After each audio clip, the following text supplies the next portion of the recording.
보험영업의 최전선에 계신 청취자 여러분 안녕하십니까? 오늘 고객과의 미팅에서 어색한 침묵을 단번에 깨고 신뢰를 팍팍 쌓을 수 있는 완벽한 무기를 준비했습니다. 네, 반갑습니다. 오늘 정말 흥미로운 이슈들이 많죠. 맞습니다. 오늘 저희의 미션 아주 명확합니다. 2026년 4월 22일 바로 오늘 기준입니다. 경제, 의료 정책 변화, 사회적 이슈까지 방대한 뉴스 소스들을 싹 다 해체해서 분석해드릴 건데요. 이걸 그냥 뉴스 전달로 끝내는 게 아니라 오늘 당장 고객 미팅 테이블에 올려놓고 아이스 브레이킹 소재나 핵심 인사이트로 쓰실 수 있게 가공해드리는 게 저희 목표거든요. 네네, 전체적인 흐름을 살짝 예고해드리면요. 기록적인 코스피 상승 이야기로 시작해서 고객들 발목 잡는 부동산 세금 이슈, 그리고 우리 영업인들의 핵심이죠. 실손보험이랑 치매 관련 의료 정책의 아주 급격한 변화를 짚어볼 겁니다. 그리고 여기서 끝이 아니잖아요.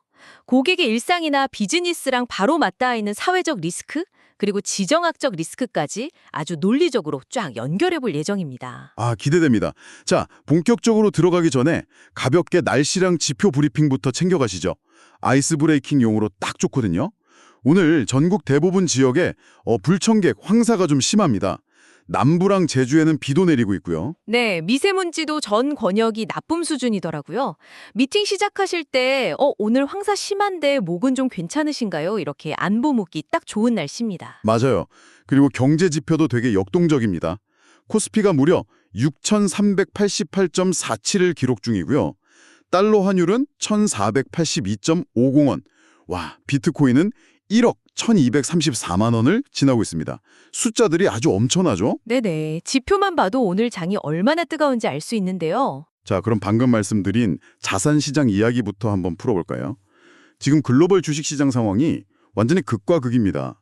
코스피는 반도체 실적 개선 바람을 타고 6,380선을 훌쩍 돌파해서 사상 최고치를 썼거든요. 골드만삭스에서는 8,000선까지 간다고 전망을 내놨고요. 그런데 반대로 뉴욕 증시 상황을 보면 다우, S&P 500, 나스닥 할 것 없이 일제히 하락 마감했습니다. 그렇죠. 미국이랑 이란의 2차 종전협상 불확실성 때문이라는데 이게 한쪽은 펄펄 끓고 한쪽은 식어버리는 이 상황을 어떻게 해석해야 할까요? 여기서 정말 흥미로운 점은요. 겉으로는 반도체 호황이랑 중동발 위기가 싸우는 것 같지만 본질은 결국 예측 불가능한 리스크에 대한 공포라는 겁니다. 그 삼성전자의 노조 파업 대비 가처분 신청 사건 혹시 보셨나요? 네, 봤습니다. 삼성전자가 법원에 반도체 8대 공정 도면을 통째로 제출했다는 그 뉴스요. 맞습니다. 기업의 심장인 1급 기밀을 스스로 내놓은 거거든요. 게다가 과거 기흥, 평택공장 정전 사태나 SK하이닉스 우시공장 화재 당시에 피해 규모가 어땠는지 기록한 63개 소명 자료까지 같이 냈어요. 잠깐만요. 파업점 막아보겠다고 그렇게까지 기밀을 냈다는 게 선뜻 이해가 안 가는데요. 그냥 나중에 손실 나면 손해배상 청구하면 되는 거 아닌가요? 그게 일반 제조업이라면 그런데 반도체는 완전히 얘기가 다릅니다. 컨베이어 벨트처럼 껐다 켰다 할 수 있는 게 아니거든요. 한번 멈추면 복구가 힘든가 보죠. 네, 나노다리 공정 중에 단 1분만 전력이 끊겨도 라인에 있던 웨이퍼 수만 장을 전부 폐기 처분해야 합니다. 수천억 원이 그냥 허공으로 증발하는 거죠. 와, 수천억이 1분 만에요? 네네, 복구하는 데만 또 몇 달이 걸리니까 삼성전자가 법원에 말하고 싶었던 건 단순히 우리 매출 떨어집니다가 아니라 국가 경제 시스템 전체가 치명상을 입는다는 걸 증명하고 싶었던 겁니다. 아하, 그러니까 지금 코스피가 반도체 덕에 사상 최고치를 찍고 있긴 하지만 사실은 그 밑바탕이 언제 멈출지 모르는 살얼음판이라는 뜻이네요. 미국 증시 하락도 중동에서 문제 터지면 원유 공급망 끊어질까 봐 무서워서 그런 거고요. 정확합니다.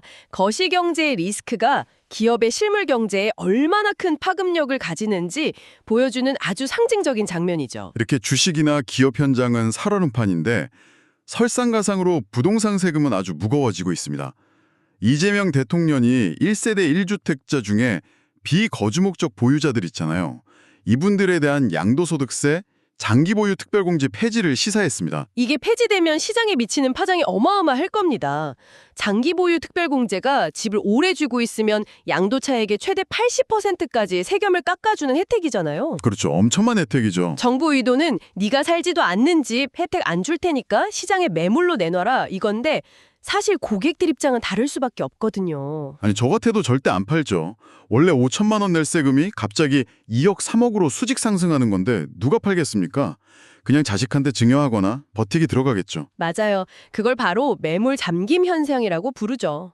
오히려 시장의 매물이 확 줄어들고 거래가 위축되는 부작용이 우려되는 상황입니다. 와, 주식은 뜨겁고 반도체 현장은 위태롭고 거기다 부동산 세금은 무거워지고 우리 VIP 고객들 자산이 마치 냉탕과 온탕으로 오가는 것 같네요. 미팅하실 때 고객님 요즘 자산 방향 잡기 참 까다로우시죠 하면서 접근하기 정말 좋은 포인트 같습니다. 네, 자산을 불리는 것만큼이나 잃지 않고 지켜내는 게 중요한 시점이거든요. 그렇죠. 자산 방어 이야기 나왔으니까 자연스럽게 다음 주제로 넘어가 보죠. 고객의 건강과 노후 자산을 지켜내는 거. 이게 바로 우리 청취자분들의 핵심 무기 아니겠습니까? 이번엔 의료 복지 정책의 지각 변동을 한번 살펴보겠습니다. 네, 당장 오는 7일부터 도수 치료 기준이 확 바뀝니다. 이거 영업 현장에서 정말 민감하게 보셔야 할 이슈인데요. 도수 치료요? 기준이 어떻게 바뀔래요? 도수 치료 수가를 4만 원대로 고정하고 횟수를 연 24로 제한하는 관리급여 전환이 핵심입니다. 당연히 의료계에서는 임상현실을 전혀 모르는 탁상행정이라며 엄청나게 반발하고 있죠. 잠깐 여기서 제가 강하게 반문 한번 해보고 싶네요. 만성 통증 환자한테 연 24회 제한이면 한 달에 딱 2번만 받으라는 건데 이거 마치 헬스장 1년 회원권 끊어놓고 한 달에 2번만 오라는 거랑 비슷하지 않나요? 비유가 딱 맞습니다. 환자 상태나 직업적 특성을 무시한 일률적인 규제니까 반발이 심할 수밖에요. 근데 정부 입장에서는 건강보험이나 실손보험 제정이 지금 한계에 달했기 때문에 어쩔 수 없이 밸브를 잠그는 거거든요. 국가가 예산 밸브를 잠가버린다. 그러면 그 이후의 치료비는 오롯이 환자 개인 몫이 되는 거잖아요. 청취자 여러분, 바로 이 지점입니다. 고객분들 실손보험 한도나 보장 범위 점검해드리는 게 지금 얼마나 시급한 과제인지 명확해지는 거죠. 네, 개인의 사적 안전망 점검이 필수적입니다. 그런데 정책의 모순이 보이는 게 이렇게 도수 치료는 통제하면서 오늘부터 치매 환자를 위해서는 또 엄청난 시범 사업을 시작하더라고요. 치매 환자 재산 공공신탁 시범 사업 말씀이시죠? 저도 기사 봤습니다. 네네, 국민연금공단이 기초연금 수급자 750명을 대상으로 최대 10억 원까지 재산을 직접 관리해주는 제도예요. 2028년에는 전국으로 확대한다고 하고요. 아니, 표면적으로는 참 좋은 제도 같긴 한데 왜 갑자기 국가가 나서서 치매 환자 은행 계좌까지 관리해주겠다는 걸까요? 그 이면을 보면 참 씁쓸합니다. 통계적으로 치매 환자 재산을 가장 많이 가로채는 게 누군지 아시나요? 글쎄요, 보이스피싱 같은 사기꾼들 아닐까요? 안타깝게도 가장 가까운 가족과 친인척입니다. 그러니까 국가가 볼 때 치매 앞에서는 더 이상 가족이라는 울타리도 안전하지 않다고 판단하고 직접 후견인으로 개입하는 거죠. 와, 이거 진짜 뼈 때리는 포인트네요. 고객님들한테 치매 걸렸을 때 가장 두려운 건 기억을 잃는 것보다 평생 모은 돈을 가장 믿었던 사람한테 잃는 겁니다. 이렇게 말씀드리면 치매보험이나 신탁상품 니즈를 완전히 훅 끌어올릴 수 있겠는데요.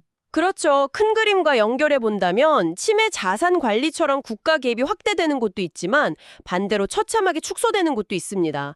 희귀질환 쪽 지원이 그렇거든요. 맞아요. 그런 병 하나들 특수식 지원 중단됐다는 기사 보고 저도 정말 마음이 아팠습니다. 네, 정부 예산이 부족하다는 이유로 수십 년간 하던 지원을 끊어버렸죠. 당장 아이들 먹일 게 없어서 부모님들이 중고 마켓에서 유통기한 지난 슥소식을 구해서 먹이는 비극적인 상황입니다. 참 세상이 한쪽에서는 10억을 지켜주겠다 하고 다른 쪽에서는 희귀질환 아이들 밥줄을 끊어버리네요.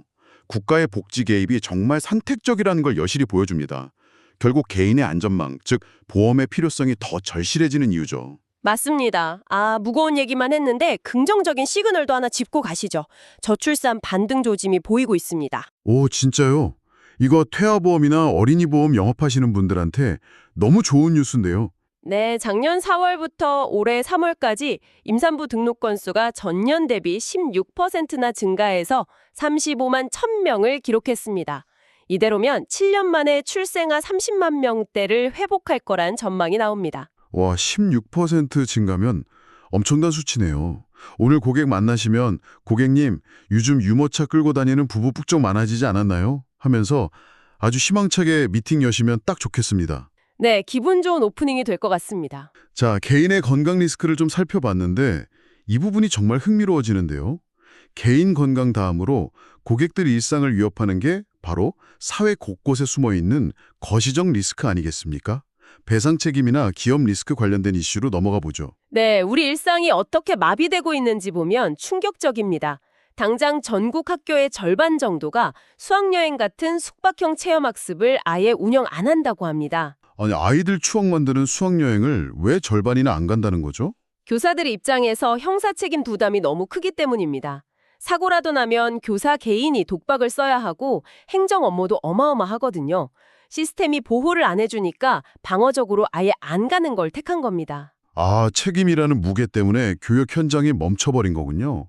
거기다 전국장애인 차별철폐연대에 버스 저지 시위 때문에 경찰이 다치고 종로 일대가 마비된 사건도 있었잖아요. 네, 누군가한테는 그 교통마비가 1분 1초가 급한 수억 원짜리 비즈니스 미팅을 날려버리는 치명적인 불확실성일 수 있는 거죠. 이런 불확실성이 산업 현장으로 가면 중대재해 문제로 직결됩니다.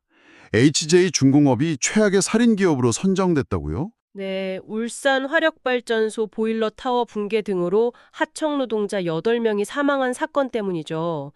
거기에 화물연대 조합원 사망 사건을 두고도 경찰의 강경 대응이냐, 사측의 적법한 요청이냐, 양측이 첨예하게 대립하고 있습니다.